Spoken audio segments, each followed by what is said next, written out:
देखिए हम लोग पढ़ रहे थे इवोल्यूशन के क्या एविडेंसेस हैं, एविडेंसेस ऑफ इवोल्यूशन। तो कई सारे इवोल्यूशन के एविडेंसेस हैं।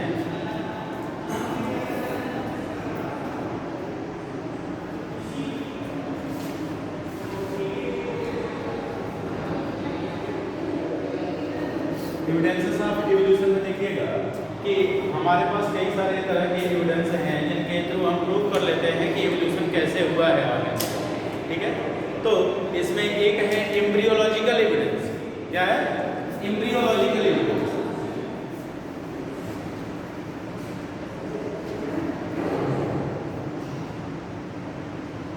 देखिएगा एम्ब्रियोलॉजिकल एविडेंस क्या होता है। अगर हम सभी कोऑर्डिनेट्स का एम्ब्रियोलॉजिकल मतलब जो शुरू से डेवलपमेंट होता है, जब जाइगोट के बाद एम्ब्रियो बनता है, तो एम्ब्रियो का अगर डेवलपमेंट देखें तो इनिशियल स्टेज सारे एम्ब्रियो का लगभग एक जैसा ही होता है। ठीक है, चाहे वो आप फिशेस का देख लीजिए, एम्फीबिया का देख लीजिए, रेप्टिलिया का देख लीजिए, एवीज का देख लीजिए, मैमलिया का देख लीजिए, तो सबका इनिशियल एम्ब्रियोलॉजिकल स्टेज क्या होता है? सिमिलर होता है। तो इसी को हम एम्ब्रियोलॉजिकल एविडेंस बोलते हैं। तो यानी कि अगर सबका इनिशियल स्टेज जो है वो सेम है, या एम्ब्रियोलॉजी लगभग सबकी सेम है। जैसे मान लीजिए कि दो गैमेट मेल और फीमेल गैमेट फ्यूज करते हैं तो जाइगोट बनता है, तो सभी में ये स्टेज ऐसा ही होता है। दोनों के गैमेट फ्यूज करेंगे, जाइगोट बनेगा। जाइगोट में क्लीवेज होगा, डिवीजन होगा। तो इससे आपने पढ़ा था मॉरुला बनेगा, मॉरुला से ब्लास्टुला बनेगा, और कई सारे में गैस्ट्रुला भी बनता है। ठीक है, तो कह रहे हैं कि ये लगभग इनिशियल स्टेज सबका सेम है। इसके बाद एम्ब्रियो फॉर्म होगा। Embryo that is of certain cell का होगा, कुछ सेल का होगा। अगर सबका इनिशियल डेवलपमेंट देखा जाए कि सबके एम्ब्रियो में गिल्स पाया जाता है। क्या पाया जाता है? गिल्स पाया जाता है। तो ये शो करता है कि हमारा ओरिजिन जो है वो एक्वेटिक ऑर्गन से हुआ है। भाई फिशेस में गिल्स पाया जाता है, बात सही है। एम्फीबिया में कुछ ग्रुप में पाया जाए, वो भी बात सही है। रेप्टाइल्स, एवीज और मैमल्स में इनिशियल स्टेज में गिल्स का पाया जाना ये शो करता है कि इन ऑर्गन्स का जो फॉर्मेशन हुआ है वो किससे हुआ है? एक्वेटिक ऑर्गन से हुआ है, यानी फिश लाइक ऑर्गन से हुआ है। तो कह रहे हैं कि कई सारे ऐसे एम्ब्रियोलॉजिकल स्टेज हैं। जैसे अगर इनिशियल स्टेज देखें तो सारे एम्ब्रियो में पहले 2 चैम्बर्ड हार्ट पाया जाता है। चाहे वो फिश हो, एम्फीबिया हो, रेप्टाइल हो, मैमल हो, बर्ड हो, कुछ भी हो, सबके एम्ब्रियो में क्या होता है? 2 चैम्बर्ड हार्ट पाया जाता है।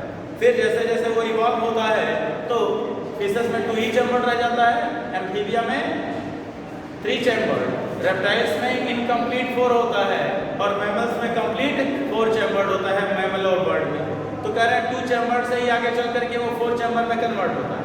तो यानी कि ये कि हमारा इवोल्यूशन जो है किसी ऐसे ऑर्गन से हुआ है जिसमें हार्ट कैसा होता हो? 2 चैम्बर्ड होता है, तो वो तो फिशेस में पाया जाता है, तो यानी फिश लाइक ऑर्गन से हुआ है। तो कह रहे हैं कई सारे ऐसे एम्ब्रियोलॉजिकल एविडेंस हैं जो ये प्रूव करते हैं कि सबकी ओरिजिन या एंसेस्ट्री क्या है? कॉमन। एम्ब्रियोलॉजिकल पैटर्न सेम है। देखिएगा embryological support for the evolution was also proposed by the Ernst Haeckel. Underline कर लीजिएगा, अर्नस्ट हेकल, ई हेकल। इन्होंने और क्या किया था? हाँ, उसके अलावा 3 किंगडम क्लासिफिकेशन, 3 किंगडम क्लासिफिकेशन दिया। Based upon the observation of the certain feature during the embryonic stage common to all vertebrate. कह रहे हैं अगर हम सबके एम्ब्रियो का इनिशियल स्टेज देखें ना तो सबका स्टेज क्या है? कॉमन होता है।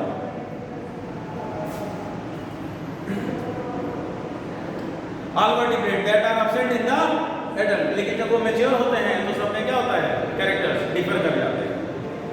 For example the embryo of all vertebrate including the human develops a row of vestigial gills slits just behind the head, but it is a functional organ only in the fishes and not found in any other adult vertebrate। तो कह रहे हैं कि जब हम initial stage देखते हैं सबके डेवलपमेंट का, एम्ब्रियो के डेवलपमेंट का, तो हमको ये मिलता है कि ह्यूमन में भी उसके हेड के पीछे यहाँ पे नेक रीजन पे, जस्ट बिहाइंड द ईयर, यहाँ गिल स्लिट्स पाए जाते हैं। ह्यूमन बेबी जो डेवलप होता है ना तो उसमें गिल स्लिट्स पाए जाते हैं चौथे महीने के आसपास, लेकिन वो जब डेवलप होता है तो उसमें क्या होता है, हील हो जाता है, भर जाता है। तो इससे ये शो करता है कि हमारी ओरिजिन किससे हुई है, एक्वेटिक ऑर्गन से हुई है, फिशेस लाइक ऑर्गन से हुई है। तो कह रहे हैं ये गिल्स, रोज आप गिल्स, कई सारी गिल्स जो है वो सभी ऑर्गन के इनिशियल स्टेज में पाई जाती है, लेकिन एडल्ट में सिर्फ फिशेस में ही गिल्स पाए जाते हैं रेस्पिरेशन के लिए, और बाकी सब में एब्सेंट हो जाते हैं।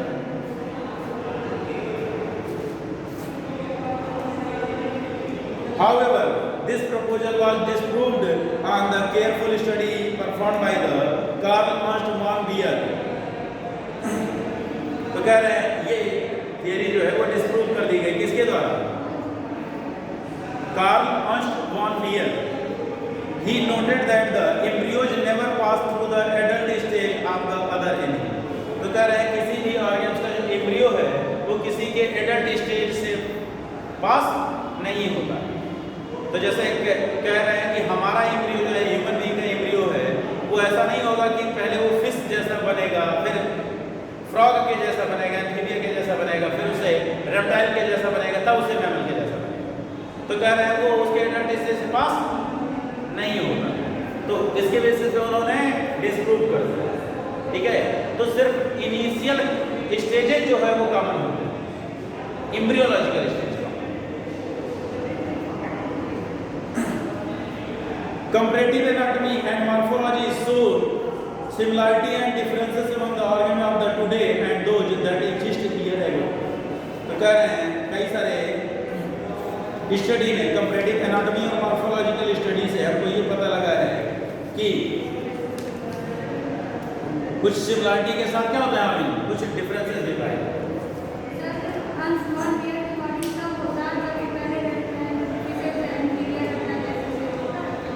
हाँ, तब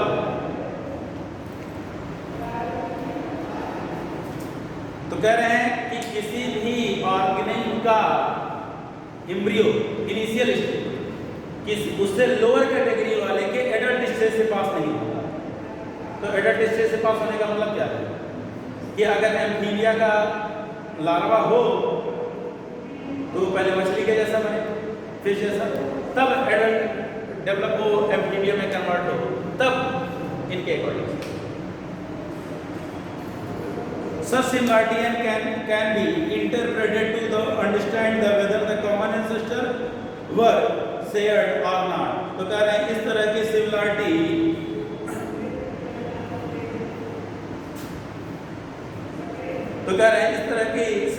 को इंटरप्ट करके हम ये समझने की कोशिश करते हैं कि हमारी जो एंसेस्ट्री है वो कॉमन है या नहीं।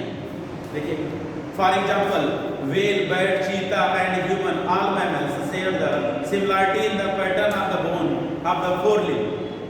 तो कह रहे हैं ये सभी मैमल जो हैं वो फोर लिम्ब में सिमिलरिटी शो करते हैं, लेकिन जो व्हेल है उसके जो फोर लिम्ब है वो फ्लिपर में मॉडिफाई हो गए। किसके लिए, तैरने के लिए। किसके लिए, तैरने के लिए फ्लिपर में मॉडिफाई हो गए। बैट के उड़ने के लिए पेटेंजियम कहलाता है, चीता के रनिंग के लिए, और हमारे ग्रास्पिंग के लिए, चीजों को पकड़ने के लिए।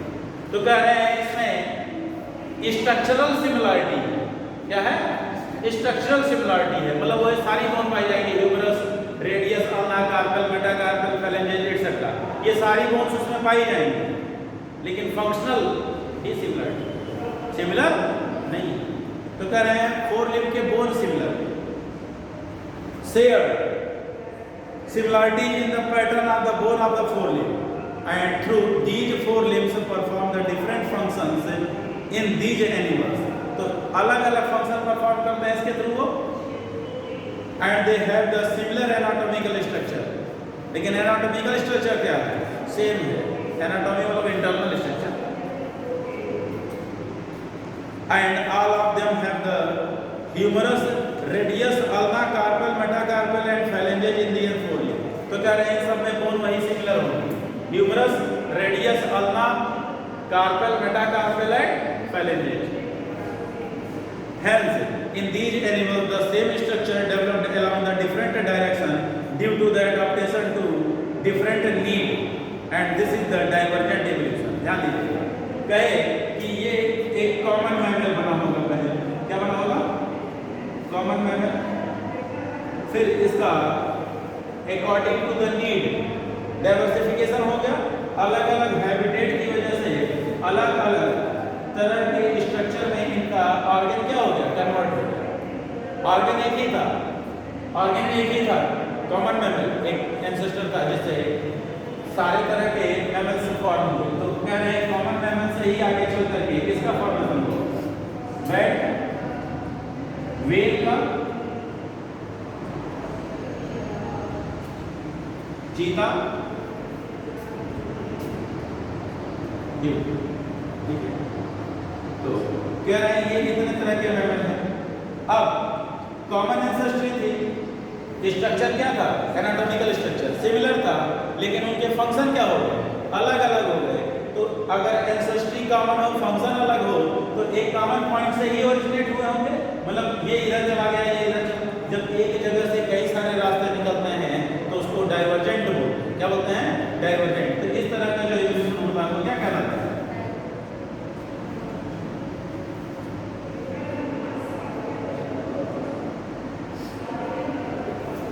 क्या कहलाता है, होमोलॉजी। या ऐसे ऑर्गन क्या कहलाते हैं, होमोलॉगस ऑर्गन कहलाते हैं। क्या कहलाते हैं, homologous organ are those organ in which they are their origin are similar but function may not. ठीक है, फंक्शन जो है उनका डिफरेंट होता है, ओरिजिन सेम हो, फंक्शन डिफरेंट हो, तो ऑर्गन क्या कहलाएंगे, होमोलॉगस ऑर्गन। और होमोलॉगस ऑर्गन जो होता है वो किसका एग्जांपल होता है, डाइवर्जेंट एवोल्यूशन का। किसका भाई, देखिए फोर लिम्ब हमारे पास है, लेकिन हम चीजों को पकड़ने के लिए यूज करते हैं। वही बैट के पास है, तो बैट के पास क्या कहलाता है,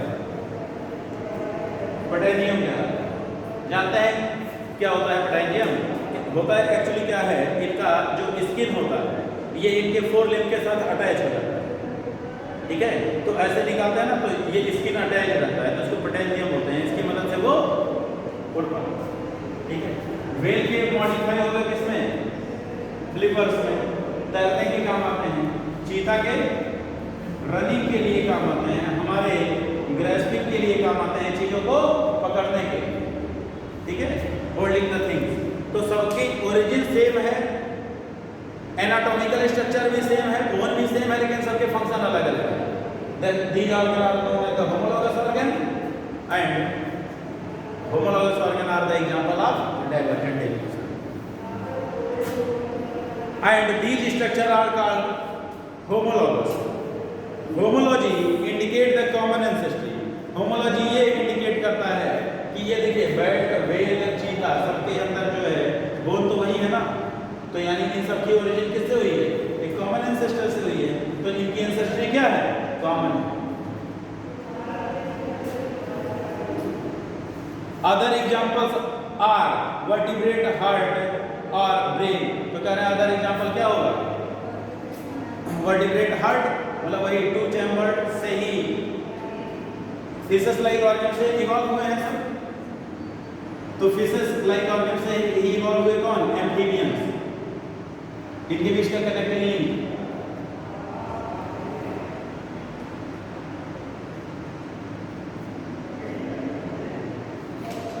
लंगफिश।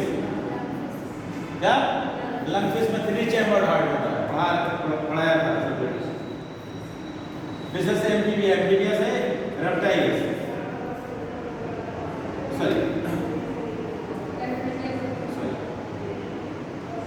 एम्फीबिया से रेप्टाइल्स बने, और रेप्टाइल से एक साथ बर्ड और मैमल बने।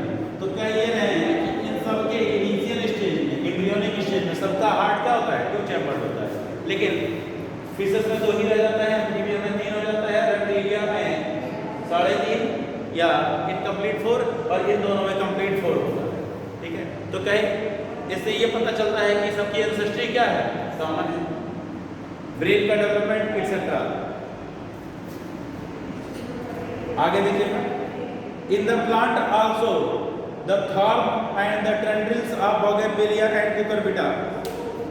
तो कह रहे हैं बोगनविलिया, बोगनविलिया में क्या होता है, जब आप मॉर्फोलॉजी पढ़ेंगे तो पता चलेगा आपको कि जो जहाँ से पेडियोल है, यानी लीफलेट जो होता है, ठीक है, पेडियोल। तो ये इसी के पास जो है एक बर्ड पाया, क्या पाया जाता है? एक्सिलरी बर्ड बोलते हैं। क्या बोलते हैं? Axillary bud. यही एक्सिलरी बर्ड जो होता है ये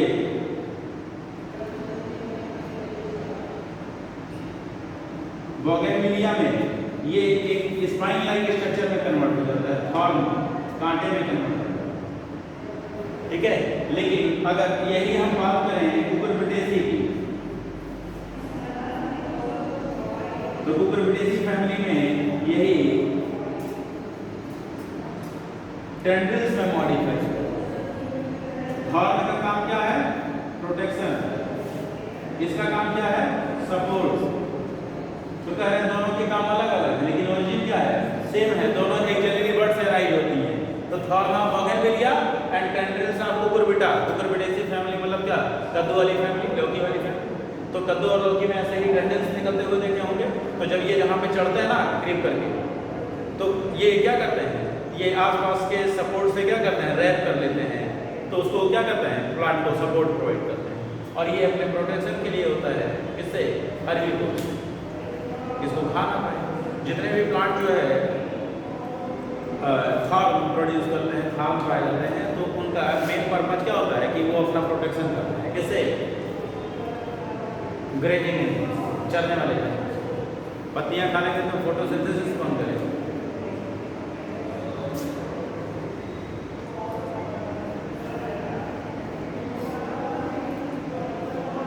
आगे देखिएगा, homology is based on the divergent evolution, whereas analogy refers to the situation exactly opposite। तो कह रहे हैं homology जो होता है वो divergent होता है, लेकिन analogy जो है इसका उल्टा है। analogy क्या है? उल्टा है। सबकी ओरिजिन अलग अलग है, ओरिजिन अलग अलग है, लेकिन सब एक कॉमन फंक्शन के लिए मॉडिफाई हुए हैं।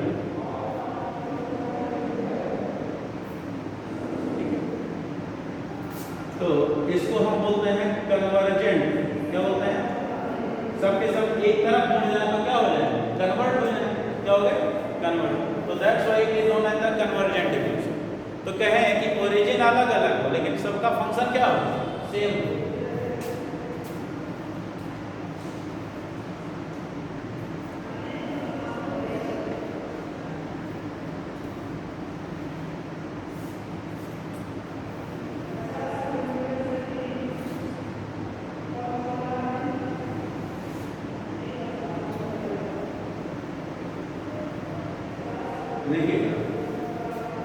जैसे कन्वर्जेंट एवोल्यूशन में देख लीजिए, जैसे बर्ड है ये भी उड़ सकती है, इंसेक्ट कुछ उड़ सकते हैं, बैट चमगादड़ उड़ सकते हैं। तीनों के तीनों अलग अलग कैटेगरी से बिलोंग करते हैं।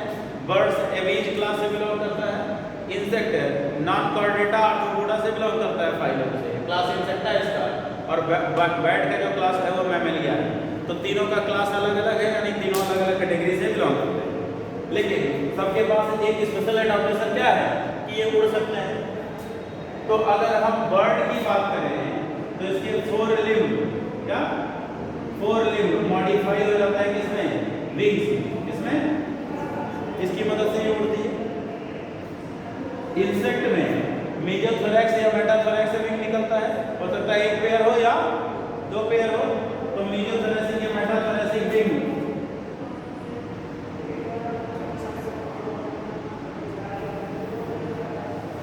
मेजोथोरैसिक या मेटाथोरैसिक विंग होते हैं कि इनके थोरैक्स से निकला, उसमें कोई स्केलेटन नहीं, कोई एंडोस्केलेटन नहीं। और बैट में अभी आपने पढ़ा है कि ह्यूमरस रेडियस अल्ना, कार्पेल, मेटाकार्पेल, फैलेंजिया सब पाई जाती है। तो कह रहे हैं ये तीनों उड़ने के लिए मॉडिफाई है। तो तीनों का ओरिजिन अलग अलग है, लेकिन फंक्शन क्या है? Same. That means they all can fly, सब के सब उड़ सकती हैं। तो इस तरह के इवोल्यूशन को हम क्या बोलते हैं? एनालॉगस। क्या बोलते हैं? ओरिजिन डिफरेंट और फंक्शन सेम हो, एनालॉगस। पर एनालॉगस किसका एग्जांपल? कन्वर्जेंट इवोल्यूशन का। किसका? Convergent evolution.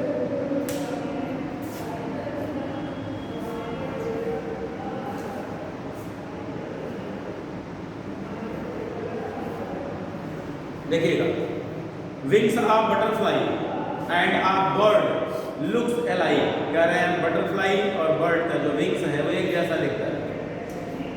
And they are not anatomically similar structure.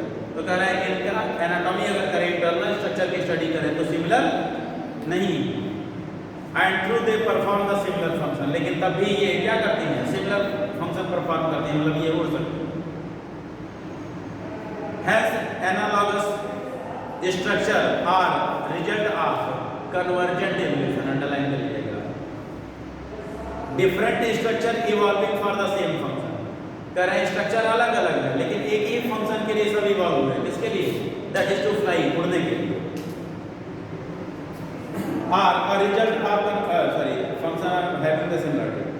Other example of analogous of are the eye of octopus and of mammal और the flippers of penguin and dolphin. ठीक है, तो penguin क्या है?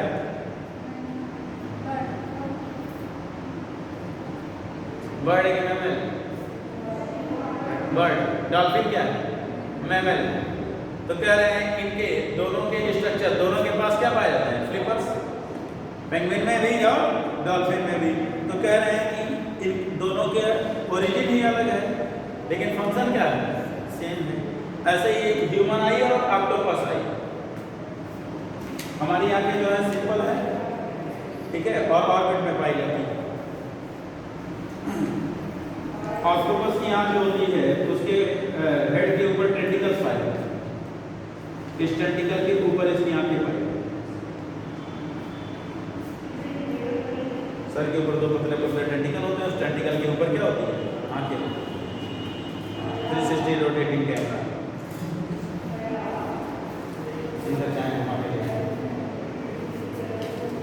तो कह रहे दोनों की ओरिजिन क्या है? डिफरेंट है लेकिन फंक्शन सेम है, दैट इज विजिबिलिटी।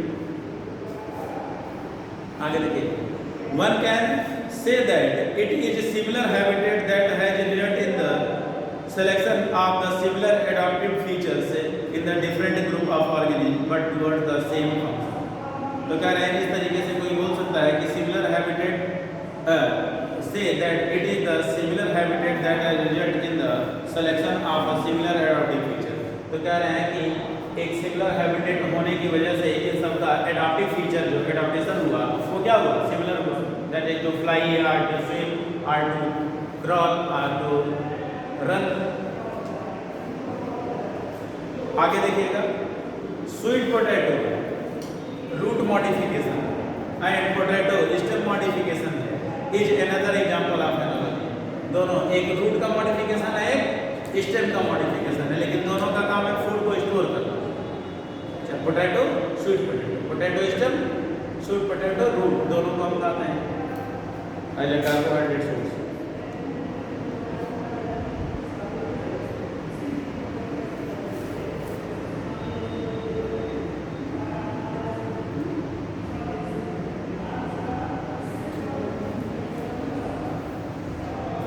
आगे देखिएगा, in the same line of argument, कह रहे हैं इसी बात में और बात कर लेते हैं कुछ। Similarity in the protein and gene performing a given function among the diverse organism give clues to the common ancestor. तो कह रहे हैं जो डिफरेंट ग्रुप के ऑर्गेनिज्म हैं उनमें क्या पाई जाती है? मॉलिक्यूलर सिमिलरिटी पाई जाती है। ठीक है, मॉलिक्यूलर सिमिलरिटी क्या मतलब? डिफरेंट काइंड के एनिमल है लेकिन प्रोटीन क्या है? एक ही।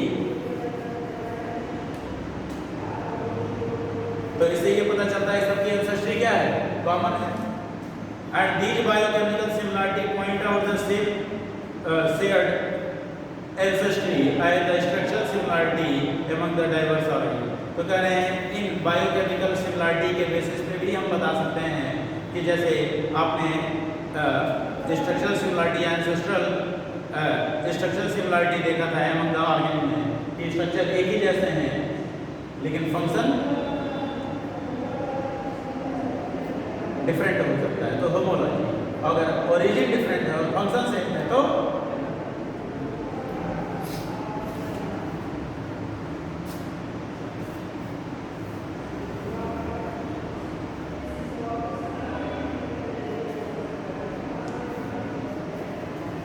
आगे देखिएगा, नेक्स्ट है man has bread selected plants and animal for the agriculture. कह रहे हैं कि ह्यूमन बीइंग ने कई सारे ऑर्गेन्स का या जानवरों का क्या कराया है, ब्रीडिंग कराया है, लेकिन वो लिमिटेड है, कुछ ही नंबर जिनका हम ब्रीडिंग कराते हैं एग्रीकल्चर पर्पज से।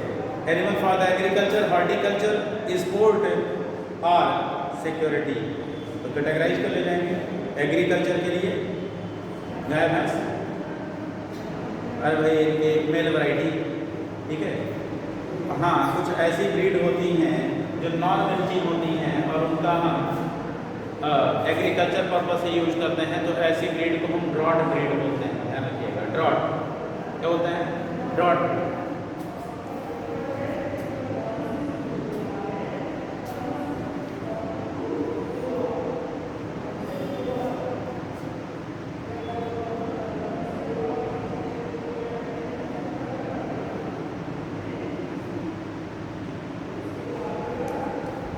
तो देखिएगा, एग्रीकल्चर हो गया, हॉर्टिकल्चर हो गया, sport horses, security dogs.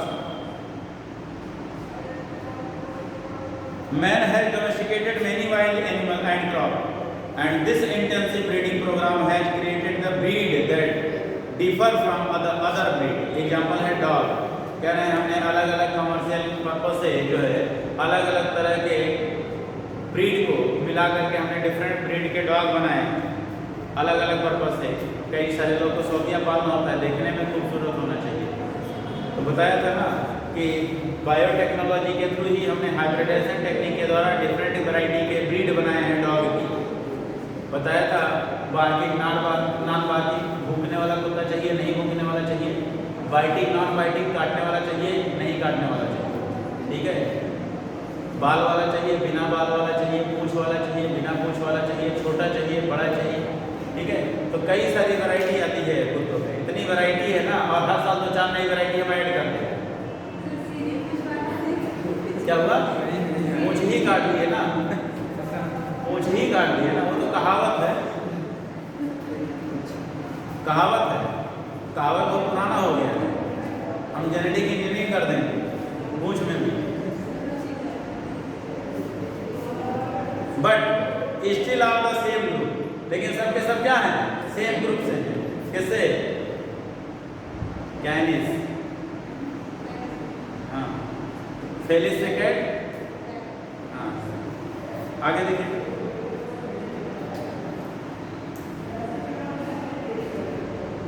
and it is argued that if within the 100 of years man could created the new breed, could not nature have done the same over the million of years। तो कह रहे हैं पिछले 100 सालों में जितनी breed हमने तैयार कर ली है आर्टिफिशियली, नेचर ने कई लाखों सालों में नहीं कर पाया। कई लाखों सालों में जितनी ब्रीड तैयार हुई होगी ना, उससे ज्यादा ब्रीड हमने पिछले 100 सालों में बना ली। आगे देखिएगा, another interesting observation supporting the evolution by the natural selection comes from the England। कह रहे हैं कि इवोल्यूशन के सपोर्ट में एक थियरी और आई, थियरी ऑफ नेचुरल सिलेक्शन। कहाँ से, इंग्लैंड से। In a collection of moths made in 1850 that is before industrialisation set in, it was observed that there were more white-winged moths on the tree than dark-winged or melanized moths. However, in this collection carried out from the same area, but after the industrialization, that is in 1920s, there were the more dark-winged moths in the same area, that is in proportion to the proportion was reversed।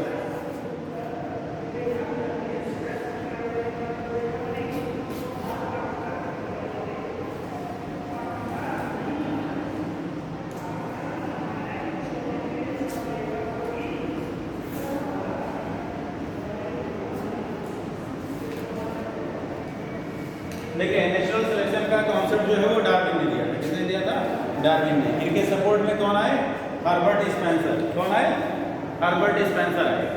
तो उन्होंने survival of the fittest का concept दिया कि जो fit होगा वही survive करेगा। Darwin ने इनॉर्मस रेट ऑफ रिप्रोडक्शन का एग्जांपल दिया था कि जो आगे ज़्यादा रिप्रोड्यूस करेगा उसके सर्वाइवल के चांसेस ज़्यादा रहेंगे। तो डार्विन ने नेचुरल सिलेक्शन थियरी दिया इवोल्यूशन को एक्सप्लेन करने के लिए।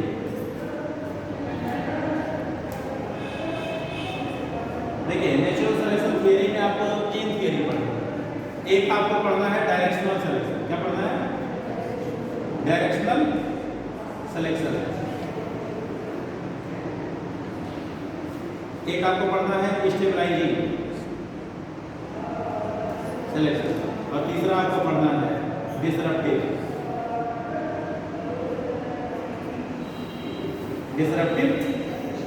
सिलेक्शन। ये 3 थियरी आपको, ठीक है। तो सबसे पहले हम चल रहे हैं किसकी तरफ? Directional selection. वैसे आएगा पीछे लिखा हुआ है, ये सारा कुछ लिखा हुआ है नोट करने के लिए। मैं इसलिए समझा दे रहा हूँ कि यहाँ पे दोनों को कोरिलेट करके समझाऊंगा तो पीछे आसानी से समझ में। हुआ ये कि कहा यह जा रहा है कि सन 1850 से पहले, 1885 से लिए क्योंकि 1850 सन 1850 में इंडस्ट्रियल रेवोल्यूशन आया।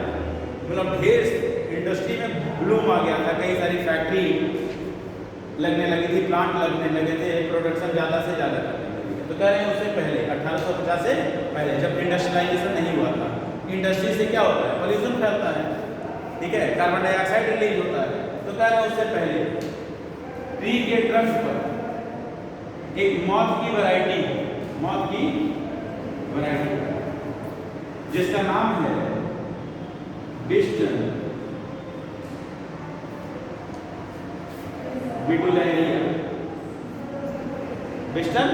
बिटुलेरिया, ये व्हाइट मॉथ, क्या थे?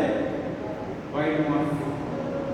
तो ध्यान दीजिएगा, कह रहे हैं 1850 से पहले जो ट्री का ट्रंक होता था ना, पेड़ की जो छाल होती थी, इसके ऊपर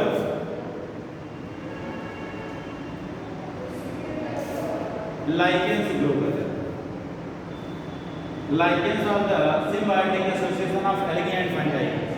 एल्गी एंड फंजाई दोनों एक साथ एसोसिएट हो जाते हैं, तो कुछ व्हाइट कलर के स्पॉट लाइक स्ट्रक्चर जो है वो ट्री के ऊपर ग्रो करने लगता है, दैट आर द लाइकेंस।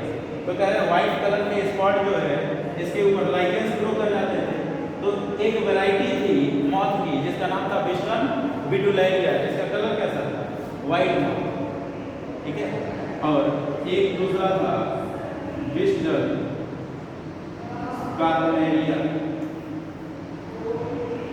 ये ब्लैक कलर मॉथ थे। तो कहे ये दोनों उस समय पाए जाते हैं, दोनों उस समय पाए जाते हैं। तो ये लाइकेंस का भी कलर कैसा था? व्हाइटिश था।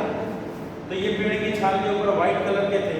तो कहे जब ये बिस्टन बिटुलेरिया इसके ऊपर बैठता था तो व्हाइट में व्हाइट, अब इस पर कोई व्हाइट इंसेक्ट बैठा तो आसानी से डिटेक्ट नहीं कर पाओगे, लेकिन अगर ब्लैक वाला बैठा हो तो पहचान ले जाओगे। तो कहे जब बिस्टन बिटुलेरिया इस पर बैठता था तो वो स्पॉट नहीं किया जा पाता था, आसानी से पहचाना नहीं जाता था।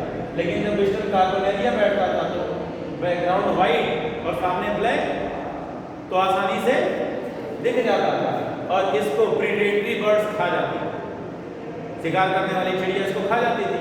तो इनकी संख्या कम हो गई और इनकी संख्या ज़्यादा हो गई। कब? 1850 के पहले। लेकिन आफ्टर 1850, 1850 के बाद, कब? 1920। कब? 1919, ठीक है। 1920 में जब इन्होंने कहा कि जब इंडस्ट्रियलाइजेशन हुआ, क्या हुआ? इंडस्ट्रियलाइजेशन हुआ, जगह जगह पे फैक्ट्री है, प्लांट है लगने शुरू हो गए। तो फैक्ट्री और प्लांट से कार्बन डाइऑक्साइड धुआं निकलता था। वो कार्बन डाइऑक्साइड कार्बन इस ट्री की बार्क पर आकर डिपॉजिट हो गया। अब ट्री का जो ट्रंक है वो कैसा होगा? ब्लैक होगा। अब फिर यही मॉथ यहीं पर पाए जाते हैं। अब ब्लैक वाला ब्लैक पे बैठेगा तो छिप जाएगा, अब ब्लैक पे व्हाइट वाला बैठता था तो आसानी से चिड़िया उसको देख लेती थी, खा जाती थी। अब फिर इसकी संख्या कम हो गई, वेस्टर्न बेटुलेरिया की और वेस्टर्न कार्बोनेरिया की फिर से बढ़ गई। फिर कुछ समय के बाद इलेक्ट्रिक रिवॉल्यूशन आया, बिजली आई, तो फिर क्या हुआ, अब पेट्रोलियम का यूज, कोयले का यूज कम होने लगा तो उतना ज़्यादा धुआं नहीं निकलता है। तो फिर से ट्री के टंग पर फिर से लाइकेंस ग्रो कर गए और फिर व्हाइट कलर वाले मॉथ छिप जाते थे और ब्लैक वाले स्पॉट कर लिए जाते थे। फिर इनकी संख्या बढ़ गई और इनकी संख्या, तो इसको हम बोलते हैं क्या, डायरेक्शनल सेंस। अब देखिए डायरेक्शन कैसे डिफाइन करते हैं।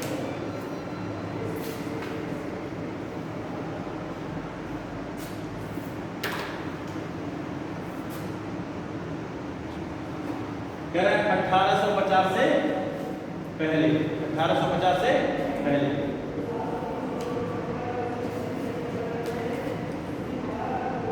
ये था वेस्टर्न बेटुलेरिया और ये था वेस्टर्न कार्बोनेरिया। बेटुलेरिया की संख्या ज्यादा थी, कार्बोनेरिया की संख्या कम थी, क्योंकि ये स्पॉट कर लिए जाते थे, खा लिए जाते थे, तो कम हो गए।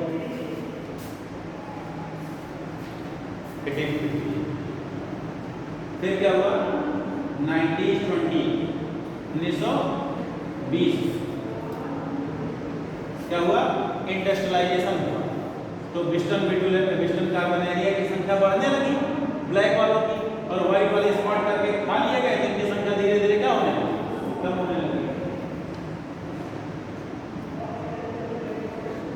ये मीन वैल्यू से क्या हुआ, लेफ्ट की तरफ शिफ्ट हो गया। ये जो ये मीन वैल्यू है, मीन वैल्यू से कहाँ चला गया, लेफ्ट की साइड चला गया। अब फिर जब इलेक्ट्रिक रिवॉल्यूशन आया, क्या आया, इलेक्ट्रिक रिवॉल्यूशन, तो फिर से वेस्टर्न बेटुलेरिया की संख्या बढ़ गई और वेस्टर्न कार्बोनेरिया की संख्या क्या घट गई। तो पहले ये इधर गया बिफोर इंडस्ट्रियलाइजेशन, आफ्टर इंडस्ट्रियलाइजेशन इसका शिफ्टिंग इधर हो गया, और फिर इलेक्ट्रिक रिवॉल्यूशन आया तो इधर हो गया। तो इस उनके आसपास का एनवायरनमेंट चेंज हुआ, नेचर चेंज हुआ, और उस नेचर के चेंज की वजह से इनका क्या होगा, एक तरफ शिफ्टिंग हो गया। इसी को हम क्या बोलते हैं, डायरेक्शनल सिलेक्शन। ठीक है, तो जब भी डायरेक्शनल सिलेक्शन आपसे पूछा जाएगा तो ऐसे ही आपको एक्सप्लेन करना। इसमें मीन वैल्यू तो ये है ना, मीन वैल्यू, तो इसमें मीन वैल्यू से राइट साइड शिफ्ट हो गया, इसमें मीन वैल्यू से लेफ्ट साइड शिफ्ट हो गया, और फिर क्या होगा, राइट साइड शिफ्ट। तो मतलब पहले वेस्टर्न बेटुलेरिया की संख्या ज़्यादा, कार्बोनेरिया कम, बाद में कार्बोनेरिया ज़्यादा, बेटुलेरिया कम, फिर बेटुलेरिया ज़्यादा, कार्बोनेरिया कम। तो ये कहे समय समय पर जब इन्वायरमेंट आसपास का चेंज होता रहा, उसके अकॉर्डिंग इनके ऊपर भी क्या हुआ, इफेक्ट पड़ा, जिसकी वजह से इनका नंबर भी कम या ज़्यादा होने लगा। इसी को हम बोलते हैं डायरेक्शनल। अगला हम पढ़ेंगे स्टेबलाइजिंग और डिसरप्टिव कर्व।